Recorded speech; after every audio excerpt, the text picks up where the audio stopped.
श्री भक्तमाल में भक्त के वश भगवान में श्री अलहा जी महाराज परम वैष्णव संत श्री अनंतानंद जी महाराज के कृपा पात्र शिष्य थे। तीर्थ यात्रा और भगवत भक्ति के प्रचारार्थ आप प्रायः देश देशांतर में भ्रमण किया करते थे। एक बार विचरण करते हुए आप ऐसे राज्य में पहुंच गए जहाँ का राजा महान नास्तिक और भगवत विमुख था। संतों और वैष्णव के प्रति उसके मन में अकारण ही द्वेष था। यदि कोई संत भूले भटके उसके राज्य में चले जाते तो वह उन्हें गुलेल से मारता। वह दुष्ट राजा संतों के तिलक को लक्ष्य करके गुलेल चलाता था, जिससे कितने ही संतों के सिर और नेत्र फूट गए थे। यथा राजा तथा प्रजा, राजा से पहले उसके नगर के लोग ही किसी संत को देख करके उसको भांति भांति से तिरस्कृत करते, फिर भगा देते। जब अलहाजी उस राज्य में जाने लगे तो बहुत से लोगों ने उनसे उस राजा की दुष्टता का वर्णन करके वहां जाने से मना किया। संत अलहाजी ने कहा, भाइयों, मैंने जीवन में संत तो बहुत देखे हैं, परंतु नास्तिक कोई नहीं देखा। आज मेरे मन में नास्तिक को देखने का कौतूहल हो रहा है, अतः मैं वहां अवश्य जाऊंगा। आप लोग किसी प्रकार की चिंता मत करें, मंगल में भगवान सब मंगल ही करेंगे।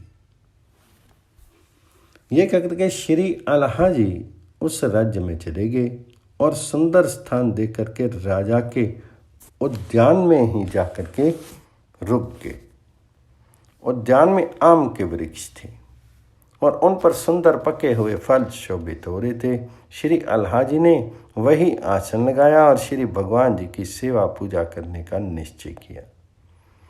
एक माली दिखा तो भगवान को भोग लगाने के लिए उससे आम के पके फल मांगे।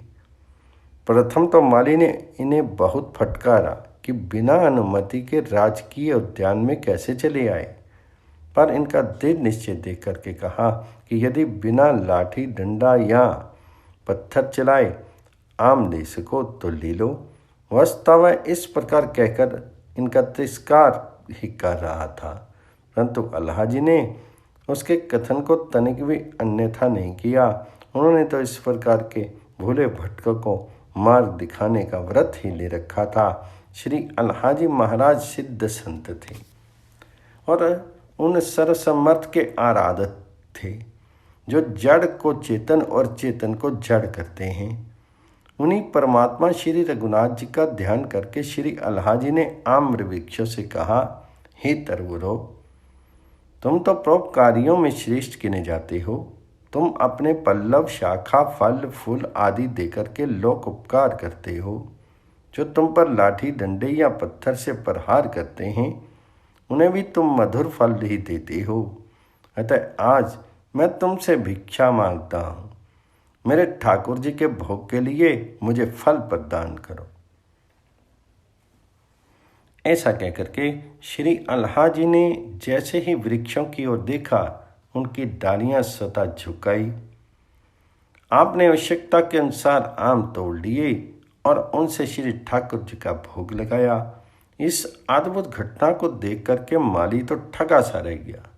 फिर थोड़ी देर बाद जब उसे ज्ञान हुआ तो वह भागा भागा राजा के पास गया और वहाँ सारी घटना का वर्णन किया। सुनते ही राजा भी भागा भागा श्री अलहाजी के पास आया। उसे विश्वास हो गया कि ये कोई महापुरुष सिद्ध संत हैं।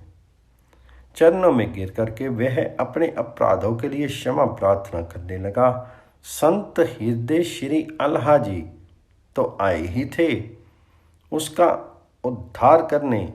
उन्होंने कहा, राजन, लोग व्यर्थ ही आपको नास्तिक बताते हैं, आप तो मुझे बड़े ही भक्त जान पड़ते हैं। तो राजा ने कहा, प्रभु, मैं तो सचमुच बड़ा पापी हूँ। ये तो आपके दर्शन का ही प्रभाव है कि मेरे जैसे भगवत विमुख के हृदय में भक्ति का संचार हो गया। कृपा करके मेरा उद्धार कीजिए। श्री अलहा ने कहा, राजन, भक्ति भाव का ही सावधान होकर के आश्रय लीजिए। श्री अल्हाजी ने उस राजा और राज्य को अपने सदुपदेशों से परम धार्मिक बना दिया। इस प्रकार प्रभु कृपा से संत जन इस कलयुग में भी अद्भुत कर्म करते हैं। श्री अल्हाजी के इस चरित्र का श्री प्रिया दास जी ने अपने एक कवित्त में इस प्रकार वर्णन किया है। चले जात अल्हा मग लाग बाग दीठे परयो, करी अनुराग हरि सेवा विस्तारिये, पाकी रहे आम मांगे मारी पास भोग लियो, कह्यो लीजे कहीं झुकी आई सब डारिये, चलियो दोरी राजा जहाँ जाय के, सुनाई बात गात भई प्रीति आशु तट पाए धारिये, आवत ही लोटी गयो मैं जो तो जूँ सनाथ भयो, देवो ले प्रसाद भक्ति भाव ही संभारिये।